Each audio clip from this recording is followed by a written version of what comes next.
ನನ್ನ ಹೆಸರು ರೇವತಿ. ನನ್ನ ಗಂಡನಿಗೆ ನಾನು ಸೀರೆ ಉಡುವುದು ಇಷ್ಟ ಇರಲಿಲ್ಲ. ಇದೇನಿದು ಹಳೆ ಕಾಲದ ಹಾಗೆ ಸೀರೆ ಉಟ್ಕೊಂಡು ಡ್ರೆಸ್ ಹಾಕೊಂಡಿರ್ತೀಯ, ಯಾವ ಕಾಲದಲ್ಲಿದ್ದೀಯ ನೀನು? ಇದು ಮಾಡರ್ನ್ ಕಾಲ, ಈ ರೀತಿ ಇದ್ರೇನೆ ಚಂದ ಎಂದು ಹೇಳಿ ನನ್ನ ಮೇಲೆ ರೇಗಾಡುತ್ತಿದ್ದರು. ಆದರೆ ನನಗೆ ಮಾತ್ರ ಮಾಡರ್ನ್ ಆಗಿ ವಿದೇಶದ ರೀತಿ ಇರೋದಕ್ಕೆ ಇಷ್ಟ ಇರಲಿಲ್ಲ. ಸೀರೆ ಉಡುವುದು, ಚೂಡಿದಾರ್ ಹಾಕುವುದು ಅಂದರೆ ನನಗೆ ತುಂಬ ಇಷ್ಟ. ಆದರೆ ನನ್ನ ಗಂಡನ ಕೋಪಕ್ಕೆ ತುತ್ತಾಗುವುದಕ್ಕೂ ನನಗೆ ಇಷ್ಟ ಇರಲಿಲ್ಲ. ಹಾಗಾಗಿ ನನ್ನ ಮನಸ್ಸಿಗೆ ಸಮಾಧಾನ ಇಲ್ಲದೆ ಭಾರವಾದ ಹೃದಯದಿಂದ ನನ್ನ ಗಂಡ ಹೇಳೋ ಹಾಗೆ ಮಾಡರ್ನ್ ಬಟ್ಟೆಗಳನ್ನು ಹಾಕುತ್ತಿದ್ದೆ. ಇದರಿಂದಾಗಿ ಹೊರಗಿನಿಂದ ನೋಡೋದಕ್ಕೆ ನಾನು ನಗುತ್ತಿದ್ದೆ, ಆದರೆ ಅಸಹಾಯಕತೆಯಿಂದ ನನ್ನ ಹೃದಯ ಅಳುತ್ತಿತ್ತು.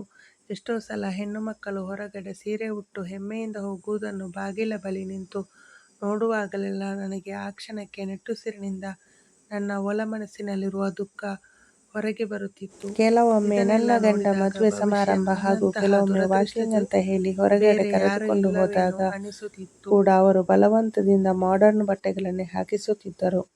ಆದರೆ ಅಂತಹ ಬಟ್ಟೆಗಳನ್ನು ಹಾಕಿಕೊಂಡು ಮದುವೆ ಸಮಾರಂಭಗಳಿಗೆ ಹೋಗುವುದೆಂದರೆ ನನಗೆ ತುಂಬ ಅವಮಾನವಾಗುತ್ತಿತ್ತು. ಒಂದು ರೀತಿ ಮುಜುಗರ ಅನಿಸುತ್ತಿತ್ತು. ನನ್ನನ್ನು ನೋಡಿ ಅಲ್ಲಿಯ ಹೆಂಗಸರೆಲ್ಲ ಆಡಿಕೊಳ್ಳುತ್ತಿರುವಾಗ ಆ ಕ್ಷಣಕ್ಕೆ ನನಗೆ ಆ ಸ್ಥಳದಲ್ಲಿ ನಿಂತ್ಕೊಳ್ಳುವುದಕ್ಕೂ ನಾಚಿಕೆಯಾಗುತ್ತಿತ್ತು. ಆ ಸ್ಥಳದಲ್ಲಿ ಅಸಹಾಯಕತೆಯಿಂದ ನಾನು ಬಂಧನದಲ್ಲಿದ್ದೇನೆ ಏನೋ ಅನಿಸುತ್ತಿತ್ತು. ಅಂದು ದೀಪಾವಳಿ ಹಬ್ಬ. ಮುಂಜಾನೆ 5 ಗಂಟೆಗೆ ಎಲ್ಲ ನಮ್ಮ ಅಕ್ಕಪಕ್ಕದವರೇ ಮನೆಯ ಮುಂದೆ ರಂಗೋಲಿ ಹಾಕುತ್ತಾ ಆ ಬೀದಿ ತುಂಬ ಹಬ್ಬದ ಸಡಗರ ಎದ್ದು ಕಾಣುತ್ತಿತ್ತು.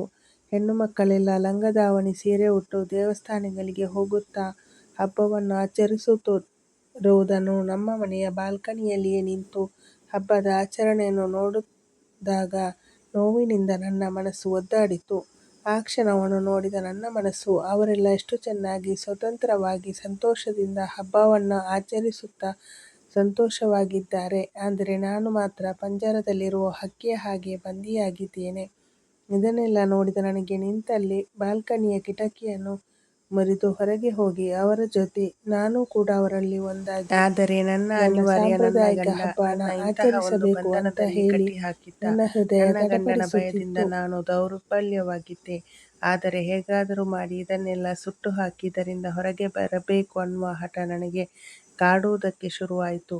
ಅಷ್ಟರಲ್ಲಿ ಇದ್ದಕ್ಕಿದ್ದ ಹಾಗೆ ನನ್ನ ಗಂಡ ನನ್ನ ಬಳಿ ಬಂದು, ನೋಡು ಯಾವ ರೀತಿ ಪೊಲ್ಯೂಷನ್ ಅನ್ನ ಹೆಚ್ಚಿಸುತ್ತಿದ್ದಾರೆ, ವಯಸ್ಸಾದವರು ಮನೆಗಳಲ್ಲಿ ಇರುತ್ತಾರೆ, ಅವರ ಆರೋಗ್ಯ ಕೆಡುವುದಿಲ್ಲವೇ, ಜೊತೆಗೆ ಮಕ್ಕಳಿಗೆ ಏನಾದರೂ ಪಟಾಕಿಯಿಂದ ಬೆಂಕಿ ತಾಗಿದರೆ ಏನು ಗತಿ, ಇವರಿಗೆಲ್ಲ ಏನು ಹೇಳಬೇಕು.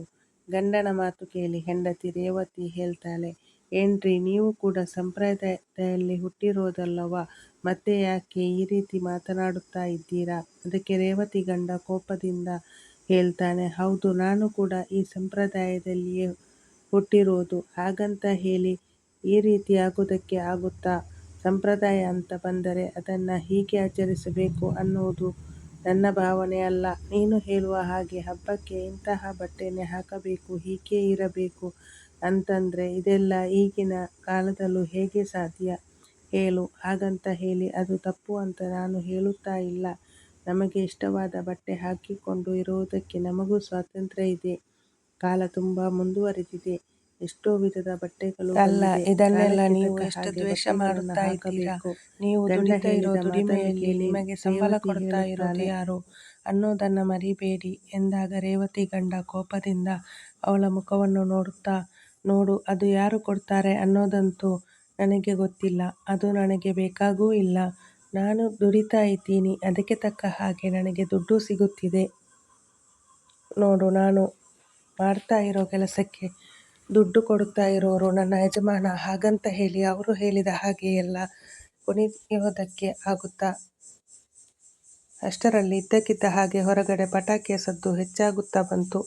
ಇದನ್ನೆಲ್ಲ ನೋಡಿದ ನನ್ನ ಗಂಡ, ನೋಡು ಬಾಲ್ಕನಿಯ ಬಾಗಿಲನ್ನು ಹಾಕಿ ಒಳಗೆ ಬಾ, ನನಗೆ ಆಫೀಸ್ ಕೆಲಸ ಇದೆ ಎಂದು ಹೇಳಿ ಅವರು ಒಳಗೆ ಬಂದು ಬಿಟ್ಟರು. ಅವರು ಹೇಳಿದ್ದನ್ನು ಕೇಳಿ ಮೌನದಿಂದ ನಾನು ಅಲ್ಲೇ ನಿಂತಿದ್ದೆ. ಅಷ್ಟರಲ್ಲಿ ಓರ್ವ ಹೆಂಗಸು ಭಿಕ್ಷೆ ಬೇಡುತ್ತಾ, ಅಮ್ಮ ತಾಯಿ ಏನಾದರೂ ಇದ್ದರೆ ಕೊಡಿ ಎಂದು ಹೇಳಿ ಬೇಡಿಕೊಳ್ಳುತ್ತಿರುವುದನ್ನು ನೋಡಿ ರೇವತಿ ತಕ್ಷಣವೇ ಆಕೆಯನ್ನು ಕರೆದು, ಅಲ್ಲಿ ನಿಂತ್ಕೋ ನಾನು ಬರುತ್ತೀನಿ ಅಂತ ಹೇಳಿ ಒಳಗೆ ಬಂದು ತನ್ನ ಬೀರುವನ್ನು ತೆಗೆದು ನೋಡಿದಾಗ ಅವಳ ಬಳಿ 1 ರೂಪಾಯಿ ಕೂಡ ಬೀರುವಿನಲ್ಲಿ ಇರುವುದಿಲ್ಲ. ಮದುವೆಯಾದಾಗಿನಿಂದಲೂ ಇಲ್ಲಿಯವರೆಗೂ ರೇವತಿಯ ಗಂಡ ಅವಳ ಖರ್ಚಿಗಂತ ಹೇಳಿ 1 ರೂಪಾಯಿ ಕೂಡ ಕೊಡ್ತಾ ಇರಲಿಲ್ಲ. ದುಃಖದಿಂದ ಅವಳು, ಅಯ್ಯೋ, ಕರೆಯುವುದೇನು ಕರೆದು ಬಿಟ್ಟೆ, ಕೊಡುವುದಕ್ಕೆ ದುಡ್ಡಿಲ್ಲವಲ್ಲ, ಏನು ಮಾಡೋದು ಎಂದು ಹೇಳಿ ಕಿಟಕಿಯಿಂದ ಬಗ್ಗಿ ನೋಡಿದಾಗ ಆ ಹೆಂಗಸು ಅಲ್ಲೇ ನಿಂತು, ಅಮ್ಮ ತಾಯಿ, ಹೊಟ್ಟೆ ತುಂಬ ಹಸಿತಾ ಇದೆ, ತಿನ್ನೋದಕ್ಕೆ ಏನಾದರೂ ಇದ್ದರೆ ಕೊಡಿ ಎನ್ನುವುದನ್ನು ಕೇಳಿ ಅವಳು ಮುಜುಗರದಿಂದ, ಅಯ್ಯೋ ದೇವರೇ, ಏನು ಮಾಡ್ಲಿ ಎಂದು ಹೇಳಿ ಅಲ್ಲಿಂದ ಸೀದಾ ಅಡುಗೆ ಮನೆಗೆ ಹೋಗಿ ಅಡುಗೆ ಮನೆಯಿಂದ ಸ್ವಲ್ಪ ಅಕ್ಕಿನ ಎತ್ತುಕೊಂಡು ಹೊರಗಡೆ ನಿಂತಿದ್ದ ಆ ಹೆಂಗಸಿನ ಬಳಿ ಬಂದು, ನೋಡಮ್ಮ, ಈ ಅಕ್ಕಿನ ಎತ್ತಿಕೊಂಡು ಹೋಗಿ ಅನ್ನ ಮಾಡಿಕೊಂಡು ತಿನ್ನು ಎಂದಾಗ ಆಕೆ, ಅಮ್ಮ, ಆ ದೇವರು ನಿಮಗೆ ಸಂತೋಷವಾಗಿ ಇಟ್ಟಿರಲಿ ಎಂದು ಹೇಳಿ ಅಲ್ಲಿಂದ ಹೊರಟು ಹೋಗುತ್ತಾಳೆ. ಮರುದಿನ ಬೆಳಗಾದ ತಕ್ಷಣ ರೇವತಿ ಗಂಡ ಆಫೀಸಿನಲ್ಲಿ ದೊಡ್ಡದಾದ ಪಾರ್ಟಿ ಇದೆ ಅಂತ ಹೇಳಿ ಹೊಸ ಸೂಟ್ ಹಾಕಿಕೊಂಡು, ದುಬಾರಿಯಾದ ಶೂಸ್ ಹಾಕೊಂಡು, ದುಬಾರಿಯಾದ ವಾಚ್ ಹಾಕೊಂಡು ಅವರ ಬಳಿ ಇರುವ ದೊಡ್ಡದಾದ ಕಾರಿನಲ್ಲಿ ಕುಳಿತು ಮನೆಯಲ್ಲಿ ಹೆಂಡತಿಯನ್ನು ಅವಳಿದ್ದಾಳೆ ಅನ್ನುವ ಅರಿವು ಕೂಡ ಇಲ್ಲದೆ ಪಾರ್ಟಿಗೆ ಅಂತ ಹೇಳಿ ಹೊರಟನು. ಆದರೆ ಗಂಡನ ಈ ವರ್ತನೆಯಿಂದಾಗಿ ರೇವತಿಗೆ ಇಡೀ ರಾತ್ರಿ ನಿದ್ದೆ ಬರುವುದಿಲ್ಲ. ದುಃಖದಿಂದ ಹತಾಶಳಾಗಿ ಏನೂ ಹೇಳುವುದಕ್ಕೂ ಆಗದೆ ಒಂದು ರೀತಿ ನೋವನ್ನು ಅನುಭವಿಸುತ್ತಾ ಯೋಚಿಸುತ್ತಾ ಕುಳಿತು ಬಿಡುತ್ತಾಳೆ. ನನ್ನ ಮದುವೆಯಾದಾಗಿನಿಂದ ಇಷ್ಟು ಕಠಿಣವಾಗಿರುವ ಗಂಡನನ್ನು, ಅವರ ಪ್ರತಿಯೊಂದು ಮಾತನ್ನು ನಿರಾಕರಿಸದೆ ಎಲ್ಲದಕ್ಕೂ ಅವರು ಹೇಳಿದ್ದೇ ಸರಿ ಅಂತ ಹೇಳಿ, ಅವರು ಹೇಳಿದ ಹಾಗೆ ಹೇಳಿಕೊಂಡು ಪ್ರೀತಿ ಸಹನೆಯಿಂದ ನಾನು ಅವರಿಗೆ ಎಷ್ಟು ಸಮಾಧಾನದಿಂದ ಅರ್ಥ ಮಾಡಿಸಿ ಅವರನ್ನು ಸರಿಪಡಿಸುವುದಕ್ಕೆ ಏನೆಲ್ಲ ತಂತ್ರಗಳನ್ನು ಉಪಯೋಗಿಸಬೇಕೋ ಅದನ್ನೆಲ್ಲ ಉಪಯೋಗಿಸಿದೆ. ಆದರೆ ಅವರು ಮಾತ್ರ ಅವಳ ಭಾವನೆಗಳನ್ನು ಅರ್ಥ ಮಾಡಿಕೊಳ್ಳದೆ, ಅವಳ ಆಸೆ ಆಕಾಂಕ್ಷೆಗಳನ್ನು ಅರ್ಥ ಮಾಡಿಕೊಳ್ಳದೆ ಸದಾ ಅವಳನ್ನು ಹೀಯಾಳಿಸುತ್ತಾ, ಆತ ಮಾಡಿದ್ದೇ ಸರಿ ಅಂತ ಹೇಳಿ ಹಕ್ಕನ್ನು ಚಲಾಯಿಸುತ್ತಾ, ಅವಳು ಮಾಡಿದ ಈ ತ್ಯಾಗ ಗಂಡನ ಮೇಲೆ ಯಾವುದೇ ರೀತಿ ಪರಿಣಾಮ ಬೀಳುವುದಿಲ್ಲ. ಇದನ್ನೆಲ್ಲ ಯೋಚನೆ ಮಾಡುತ್ತಾ ರೇವತಿ ಮನಸ್ಸಿನಲ್ಲಿ ದುಃಖದಿಂದ ಕೋಪ ಹೆಚ್ಚಾಗಿ ಇದೊಂದು ರೀತಿಯ ಪ್ರಶ್ನೆಯಾಗಿ ಕಾಡುತ್ತೆ. ನನಗೆ ಇಷ್ಟ ಆಗುವ ಒಂದು ಜೊತೆ ಬಟ್ಟೆ ಕೂಡ ತೆಗೆದುಕೊಡೋದಕ್ಕೆ ಕಷ್ಟ. ನಾನು ನನ್ನ ಆಸೆಗಳನ್ನು ಯಾರ ಹತ್ತಿರ ಹೇಳಿಕೊಳ್ಳಬೇಕು? ಇದನ್ನೆಲ್ಲ ನೋಡಿಕೊಳ್ಳೋದಕ್ಕೆ ಆಗದೇ ಇದ್ದ ಮೇಲೆ ಅವರು ಹೇಳಿದ ಹಾಗೆ ನಾನು ಯಾಕೆ ಕೇಳಬೇಕು? ಅವರ ರೂಲ್ಸ್ಗಳನ್ನು ನಾನು ಯಾಕೆ ಫಾಲೋ ಮಾಡಬೇಕು? ಅವರ ಆಸೆ ಆಕಾಂಕ್ಷೆಗಳನ್ನು ನಾನು ಯಾಕೆ ಈಡೇರಿಸಬೇಕು? ಅವರನ್ನು ಮದುವೆಯಾದ ತಕ್ಷಣ ನಾನು ಗುಲಾಮಳಾಗಿಯೇ ಇರಬೇಕಾ? ನನ್ನ ಜೊತೆ ಮದುವೆಯಾದ ಮಾತ್ರಕ್ಕೆ ಅವರು ನನಗೆ ಗಂಡಾದ ತಕ್ಷಣ ನನ್ನ ಆಸೆಗಳನ್ನೆಲ್ಲ ಪಕ್ಕಕ್ಕಿಟ್ಟು ಅವರು ಹೇಳಿದ ಹಾಗೆ ನಾನು ಕೇಳದೆ ಹೋದರೆ ನನಗೆ ಶಿಕ್ಷೆ ಕೊಡುವ ಅಧಿಕಾರ ಕೂಡ ಅವರಿಗಿಲ್ಲ. ಗಂಡು ಹೆಣ್ಣು ಅಂತ ಅಂದ ಮೇಲೆ ಸರಿಸಮಾನವಾಗಿ ಎಲ್ಲವನ್ನೂ ಹಂಚಿಕೊಳ್ಳಬೇಕು. ಅಂತಹದ್ರಲ್ಲಿ ನನ್ನನ್ನು ಹೆಂಡತಿಯಾಗಿ ನೋಡದೆ ನನ್ನನ್ನು ಅವರ ಗುಲಾಮಳಾಗಿ ನೋಡುತ್ತಿದ್ದಾರೆ ಅಂದ ಮೇಲೆ ಅವರ ಸ್ವಾರ್ಥಕ್ಕಾಗಿ ನಾನು ಯಾಕೆ ಅವರು ಹೇಳಿದ ಹಾಗೆ ಕೇಳಬೇಕು? ನನಗೂ ಸ್ವಾಭಿಮಾನ ಅನ್ನೋದಿದೆ. ಅವರಿಗೆ ಹೇಗೆ ಸ್ವಾತಂತ್ರ್ಯ ಇದೆಯೋ ನನಗೂ ಹಾಗೆ ಸ್ವಾತಂತ್ರ್ಯ ಇದೆ. ಇನ್ನು ಇದನ್ನೆಲ್ಲ ಸಹಿಸಿಕೊಂಡಿರುವುದಕ್ಕೆ ನನಗೆ ಆಗುವುದಿಲ್ಲ ಅನ್ನೋ ಗಟ್ಟಿ ನಿರ್ಧಾರವನ್ನು ಮಾಡುತ್ತಾಳೆ. ಮರುದಿನ ಬೆಳಗ್ಗೆ ಗಂಡನಿಗೆ ತಿಂಡಿ ಕೊಡುತ್ತಾ ರೇವತಿ ತನ್ನ ಗಂಡನ ಬಳಿ ಹೇಳುತ್ತಾಳೆ, ನಾಳೆ ನಾನು ಅಮ್ಮನ ಮನೆಗೆ ಹೋಗುತ್ತಾ ಇದ್ದೀನಿ. ಅಮ್ಮ ಫೋನು ಮಾಡಿದ್ದರು, ಊರ ಹಬ್ಬ ಇದೆ ಬಂದು ಬಿಡು ಅಂತ ಹೇಳಿದರು. ಇದು ಅದ್ಭುತವಾದ ಹಬ್ಬ, ವರ್ಷಕ್ಕೆ ಒಂದೇ ಸಲ ಬರೋದು ಎಂದ ತಕ್ಷಣ ಅವಳ ಗಂಡ, ಏನು, ಅಲ್ಲಿ ಹೋಗೋದಕ್ಕೆ ನಿಂಗೆ ಪರ್ಮಿಷನ್ ಯಾರು ಕೊಟ್ಟಿದ್ದು? ನೀನು ಅಲ್ಲಿಗೆ ಹೋಗುವುದು ನನಗೆ ಇಷ್ಟವಿಲ್ಲ ಎಂದು ಹೇಳುತ್ತಾನೆ. ಆ ತಕ್ಷಣ ಹೆಂಡತಿ, ನೋಡಿ, ನಿಮಗೆ ಹೆಂಡತಿ ಅನ್ನೋ ಕಾಳಜಿ ಇದ್ದಿದ್ದರೆ ನನ್ನ ಬಗ್ಗೆನೂ ನೀವು ಯೋಚನೆ ಮಾಡುತ್ತಿದ್ದೀರಿ, ನನ್ನ ಆಸೆ ಆಕಾಂಕ್ಷೆಗಳ ಬಗ್ಗೆನೂ ಯೋಚನೆ ಮಾಡುತ್ತಿದ್ದೀರಿ. ಅದರ ಪ್ರಕಾರ ನಾನು ಕೂಡ ನೀವು ಹೇಳಿದ ಹಾಗೆ ಕೇಳುತ್ತಿದ್ದೆ ಎಂದು ಹೇಳುತ್ತಾಳೆ. ತಕ್ಷಣ ಕೋಪದಿಂದ ಗಂಡ, ನೀನು ತಪ್ಪು ಮಾಡುತ್ತಿದ್ದೀಯ, ಇದರ ಪರಿಣಾಮ ಸರಿ ಇರೋದಿಲ್ಲ. ಗಂಡ ಏನೇ ಹೇಳಿದರೂ ಹೆದರದೆ ಧೈರ್ಯದಿಂದ, ರೇವತಿ ಏನಾದರೂ ಪರವಾಗಿಲ್ಲ, ಅದರ ಬಗ್ಗೆ ನಾನು ಯೋಚನೆ ಮಾಡೋದಿಲ್ಲ ಎಂದಾಗ ಅವಳ ಮಾತನ್ನು ಕೇಳಿ ಅವನು ಕೋಪದಿಂದ ಎದ್ದು ಹೊರಗೆ ಬಂದು ಬಿಡುತ್ತಾನೆ. ನಂತರ ಕೋಪದಿಂದ ತನ್ನ ಹೆಂಡತಿಯ ಬಳಿ ಮಾತನಾಡದೆ ಅವಳನ್ನು ಊರ ಹಬ್ಬಕ್ಕೆಂದು ಕರೆದುಕೊಂಡು ಹೋಗುತ್ತಾನೆ. ರೇವತಿ ತನ್ನ ತಾಯಿ ಮನೆಗೆ ಬಂದ ತಕ್ಷಣ ಮನೆಯಲ್ಲಿ ನೆಂಟರು ಬಂಧು ಬಳಗ ಅಂತ ಹೇಳಿ ಎಲ್ಲರೂ ಸೇರಿರುತ್ತಾರೆ. ಇದನ್ನು ನೋಡಿದ ರೇವತಿಗೆ ಎಲ್ಲಿಲ್ಲದ ಸಂತೋಷ. ಎಲ್ಲರ ಜೊತೆ ಮಾತನಾಡುತ್ತಾ ಬ್ಯುಸಿಯಾಗಿರುತ್ತಾಳೆ. ಮಧ್ಯಾಹ್ನದ ನಂತರ ತನ್ನ ತಂದೆ ತಾಯಿ ಹಾಗೂ ಬಂಧು ಬಳಗದ ಜೊತೆ ದೇವಸ್ಥಾನಕ್ಕೆ ಹೋಗುತ್ತಾ ರೆಡಿಯಾಗುತ್ತಾ ತನ್ನ ಗಂಡನ ಬಳಿ ಬಂದು, ನನಗೆ ಖರ್ಚಿಗೆ ಹೇಳಿ ಸ್ವಲ್ಪ ದುಡ್ಡು ಕೊಡುತ್ತೀರಾ? ದೇವಸ್ಥಾನದ ಬಳಿ ಆರತಿಗಂತ ಹೇಳಿ ದುಡ್ಡು ಹಾಕಬೇಕು. ಕೋಪದಿಂದ ತನ್ನ ಗಂಡ ಹೇಳುತ್ತಾನೆ, ನಿನಗೆ ಮೊದಲೇ ಹೇಳಿದ್ದೀನಿ, ನನಗೆ ಇದೆಲ್ಲ ಇಷ್ಟ ಇಲ್ಲ ಅಂತ ಹೇಳಿ. ಆದರೂ ಬೇಕು ಅಂತಾನೆ ಇಂತಹ ನಾಟಕಗಳು ಆಡೋದಕ್ಕೆ ನನ್ನನ್ನು ಕರ್ಕೊಂಡು ಬಂದಿದ್ದೀಯಾ? ಇದನ್ನೆಲ್ಲ ನೋಡಿಕೊಂಡು ಇಲ್ಲಿರೋದಕ್ಕೆ ನನ್ನ ಕೈಯಲ್ಲಿ ಆಗುವುದಿಲ್ಲ. ಮೊದಲು ಇಲ್ಲಿಂದ ನಡಿ ಎಂದು ಜೋರಾಗಿ ಕೋಪದಿಂದ ಕಿರುಚುತ್ತಿರುವುದನ್ನು ನೆಂಟರೆಲ್ಲ ಕೇಳಿಸಿಕೊಳ್ಳುತ್ತಾರೆ. ಅಷ್ಟು ದೊಡ್ಡ ಮನುಷ್ಯ ಅಂತ ಹೇಳುತ್ತಾರೆ. ಹೆಂಡತಿ ಖರ್ಚಿಗೆ ಅಂತ ಹೇಳಿ ದುಡ್ಡು ಕೊಡುವಷ್ಟು ದೊಡ್ಡ ಮನಸ್ಸು ಇಲ್ಲವಾ ಅಂತ ಅಂದರೆ ಎಷ್ಟು ದೊಡ್ಡ ಮನುಷ್ಯನಾದರೂ ಏನು ಪ್ರಯೋಜನ ಅಂತ ಹೇಳಿ ಒಬ್ಬೊಬ್ಬರು ಒಂದೊಂದು ರೀತಿ ಮಾತನಾಡುತ್ತಿರುವುದನ್ನು ಕೇಳಿಸಿಕೊಳ್ಳುತ್ತಾನೆ. ಕೋಪ ನೆತ್ತಿಗೇರಿದ ನಾನು ಹೋಗುತ್ತೀನಿ, ನೀನು ಇಲ್ಲೇ ಬಿದ್ದಿರು ಎಂದು ಹೆಂಡತಿಯ ಹತ್ತಿರ ಹೇಳಿ ಹೊರಡುತ್ತಾನೆ. ಮುಂದೇನು ಮಾತನಾಡದೆ ತನ್ನ ಗಂಡನ ಜೊತೆ ಆ ಕ್ಷಣವೇ ಅವಳು ಅಲ್ಲಿಂದ ಬಂದು ಬಿಡುತ್ತಾಳೆ. ಇದನ್ನೆಲ್ಲ ನೋಡಿದ ಅವಳ ಗಂಡ ತನ್ನ ಮುಷ್ಟಿಯನ್ನು ಬಿಗಿದು ಕೋಪದಿಂದ ತುಟಿಗಳನ್ನು ಕಚ್ಚುತ್ತಾ ಗಾಡಿಯನ್ನು ಸ್ಟಾರ್ಟ್ ಮಾಡುತ್ತಾನೆ. ಎಷ್ಟು ಬೇಗವಾಗಿ ಮನೆಗೆ ಬರ್ತಾನೆಂದರೆ ಅಲ್ಲಿಯವರೆಗೂ ಅವನು ಯಾವತ್ತೂ ಅಷ್ಟು ವೇಗವಾಗಿ ಗಾಡಿಯನ್ನು ಓಡಿಸಿದವನಲ್ಲ. ಕೋಪದಿಂದ ಮನೆಗೆ ಒಳಗೆ ಬಂದು ಕೋಪದ ದೃಷ್ಟಿಯಿಂದ ತನ್ನ ಹೆಂಡತಿಯನ್ನು ನೋಡುತ್ತಾ ನನ್ನ ಮರ್ಯಾದೆ ತೆಗಿಬೇಕು, ನನ್ನ ಮುಖಕ್ಕೆ ಮಸಿ ಬಳಿಬೇಕು ಅಂತ ಹೇಳಿನೇ ನೀನು ನನ್ನನ್ನು ಅಲ್ಲಿಗೆ ಕರೆದುಕೊಂಡು ಹೋದೆಯಾ ಎಂದು ಗಂಡನ ಕೇಳುತ್ತಾನೆ. ಗಂಡ ಹೇಳಿದ್ದನ್ನು ಕೇಳಿ ರೇವತಿ ತನ್ನ ತಾಳ್ಮೆಯನ್ನು ಕಳೆದುಕೊಳ್ಳದೆ, ರೀ ನಾನು ಯಾಕಂತ ಕೆಲಸ ಮಾಡಲಿ ಹೇಳಿ, ನಿಮ್ಮ ಮರ್ಯಾದೆ ಹೋದರೆ ನನಗೂ ಮರ್ಯಾದೆ ಹೋಗೋ ಹಾಗಲ್ಲವೇ? ನಿಮ್ಮಿಂದ ನನ್ನ ಜೀವನ ನಡೆಯುತ್ತಿದೆ.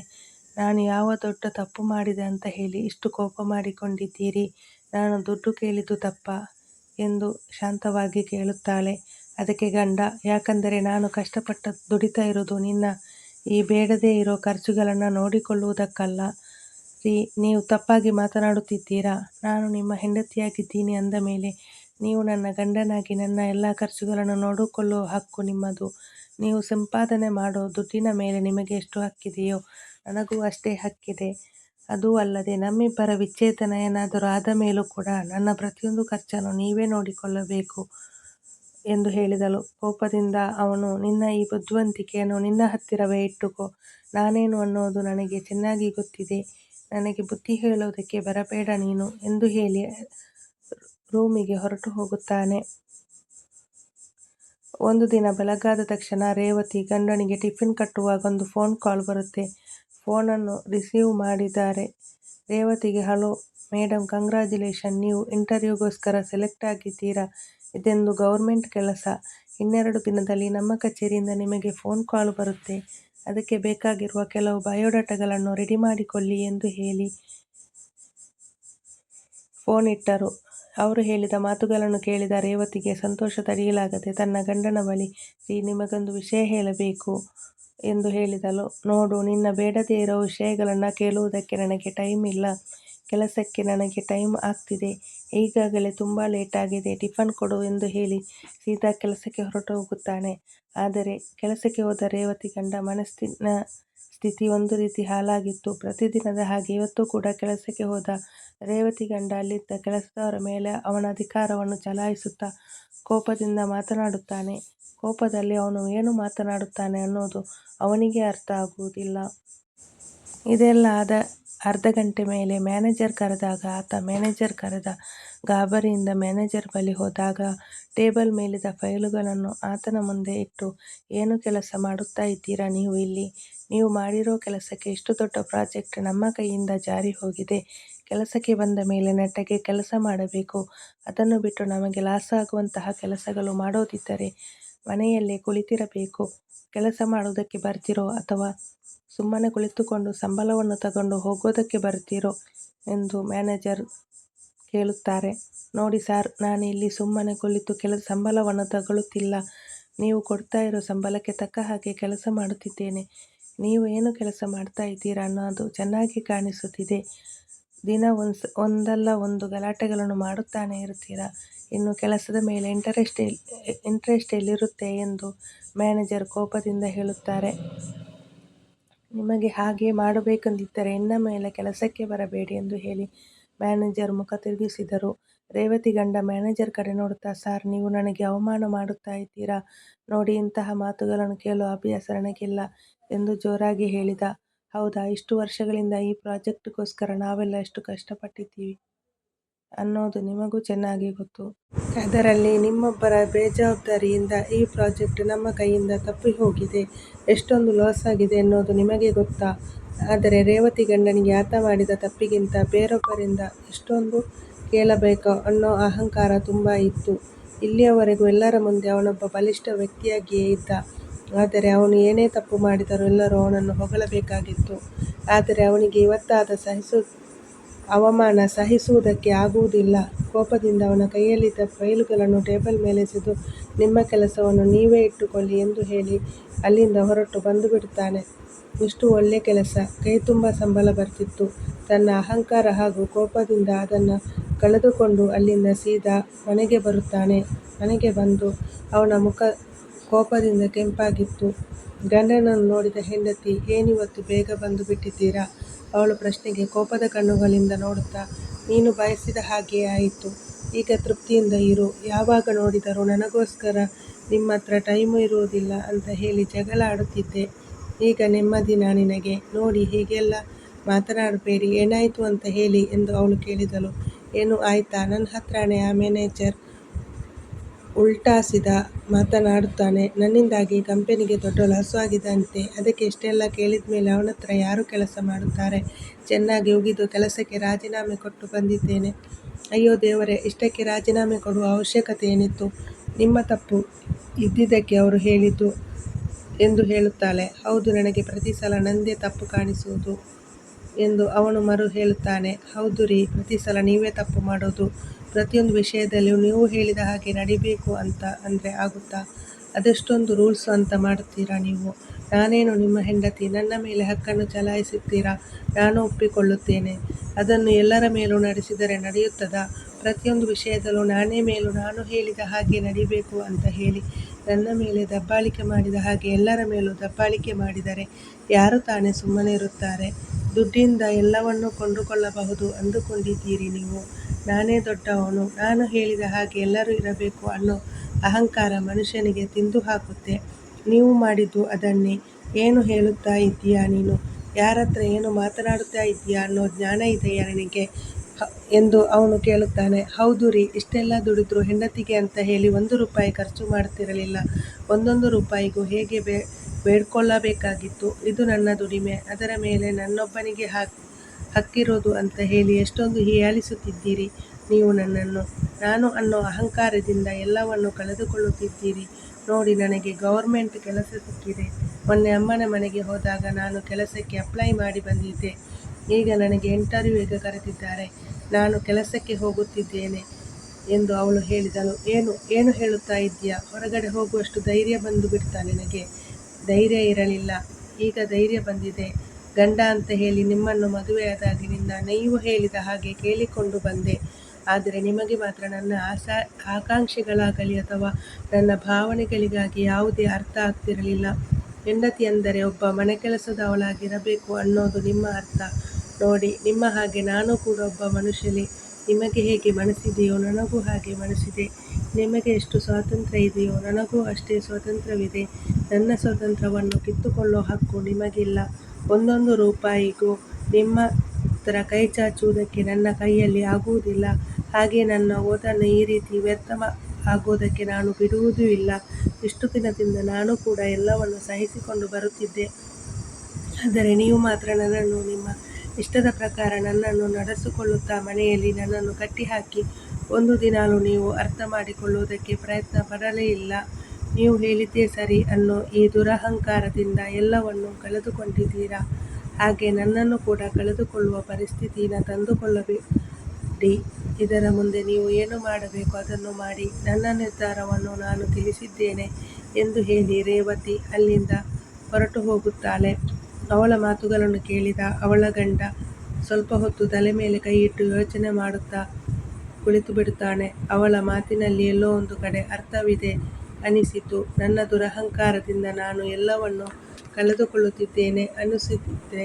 ಇಷ್ಟು ದಿನ ಅವನು ಮಾಡಿದ ಕೆಲಸಗಳಿಗೆ ಅವನಿಗೊಂದು ರೀತಿ ಪಶ್ಚಾತ್ತಾಪ ಆಗೋದಕ್ಕೆ ಶುರುವಾಗುತ್ತೆ. ತಕ್ಷಣವೇ ತನ್ನ ಹೆಂಡತಿಯ ಬಳಿ ಹೋಗಿ, ನನಗೆ ಗೊತ್ತು, ಎಲ್ಲೋ ಒಂದು ಕಡೆ ನಾನು ಕೂಡ ತಪ್ಪು ಮಾಡಿದ್ದೀನಿ. ಅದರಿಂದಾಗಿ ಇವತ್ತು ನನ್ನ ಜೊತೆ ಇಷ್ಟೆಲ್ಲ ಆಗುತ್ತಿದೆ ಅನ್ನೋದಕ್ಕೆ ನನಗೆ ಅರ್ಥ ಆಯಿತು.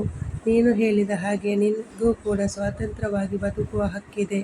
ನೀನು ಕೆಲಸಕ್ಕೆ ಹೋಗುವುದರಲ್ಲಿ ನನಗೆ ಯಾವುದೇ ರೀತಿ ತೊಂದರೆ ಇಲ್ಲ.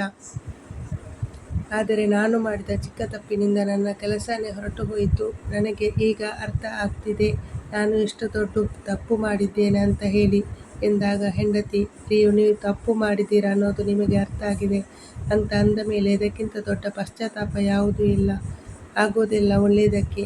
ಈಗಲೂ ಕಾಲ ಮಿಂಚಿಲ್ಲ. ನೀವು ಮನಸ್ಸು ಮಾಡಿದರೆ ಮ್ಯಾನೇಜರ್ ಹತ್ತಿರ ಹೋಗಿ ಸಾರಿ ಕೇಳಿ ಎಂದು ಹೇಳಿದಳು. ಏನು ಹೇಳ್ತಾ ಇದ್ದೀಯಾ ನೀನು? ಇಷ್ಟೆಲ್ಲ ಆದ ಮೇಲೆ ಮತ್ತೆ ನಾನು ಅಲ್ಲಿ ಹೋಗಿ ಅವರ ಹತ್ರ ಸಾರಿ ಕೇಳೋದು ಎಂದು ಅವನು ಕೇಳುತ್ತಾನೆ. ನೋಡಿ, ನೀವು ತಪ್ಪು ಮಾಡಿರೋದೇ ನಿಜ. ಅಂಥದ್ರಲ್ಲಿ ಸಾರಿ ಕೇಳುವುದರಲ್ಲಿ ತಪ್ಪೇನಿದೆ? ಕ್ಷಮೆ ಕೇಳೋದರಲ್ಲಿ ನಾವೇನು ಚಿಕ್ಕವರಾಗುವುದಿಲ್ಲ. ಯಾವತ್ತೂ ಇಲ್ಲದೆ ಈಗ ಅವರಷ್ಟೆಲ್ಲ ಮಾತನಾಡಿದರೆ ಅಂದ ಮೇಲೆ ಎಲ್ಲೋ ಒಂದು ಕಡೆ ನೀವು ತಪ್ಪು ಮಾಡಿದ್ದೀರಾ ಅಂತ ಅರ್ಥ ಅಲ್ಲವಾ? ಮ್ಯಾನೇಜರ್ ತುಂಬ ಒಳ್ಳೆಯವರು ಮತ್ತು ಕೆಲಸಕ್ಕೆ ಸೇರಿಸಿಕೊಳ್ಳುತ್ತಾರೆ. ನೋಡಿ, ನಾವಿಬ್ಬರು ಎಜುಕೇಟೆಡ್ ಆಗಿ ಒಬ್ಬರಿಗೊಬ್ಬರು ಅರ್ಥ ಮಾಡಿಕೊಂಡು ಜೀವನವನ್ನು ಮಾಡಿದರೆ ಇಬ್ಬರು ಸಂತೋಷವಾಗಿರಬಹುದಲ್ಲ ಎಂದು ಹೆಂಡತಿ ಹೇಳಿದ ಮಾತನ್ನು ಕೇಳಿ ಗಂಡ, ಆಗಲಿ, ನಾನೊಂದು ಸಲ ಮ್ಯಾನೇಜರ್ ಹತ್ತಿರ ಮಾತನಾಡುತ್ತೀನಿ ಎಂದು ಹೇಳಿ ಮತ್ತೆ ಕೆಲಸಕ್ಕೆ ಹೋಗಲು ಒಪ್ಪಿಕೊಳ್ಳುತ್ತಾನೆ. ಈ ರೀತಿ ಹಿಂದೆ ನಡೆದದ್ದನ್ನೆಲ್ಲ ಮರೆತು ಇಬ್ಬರು ದುಡಿಯುತ್ತಾ ಒಬ್ಬರಿಗೊಬ್ಬರು ಅರ್ಥ ಮಾಡಿಕೊಂಡು ಸಂತೋಷವಾಗಿರುವುದಕ್ಕೆ ಪ್ರಯತ್ನ ಪಡುತ್ತಾರೆ.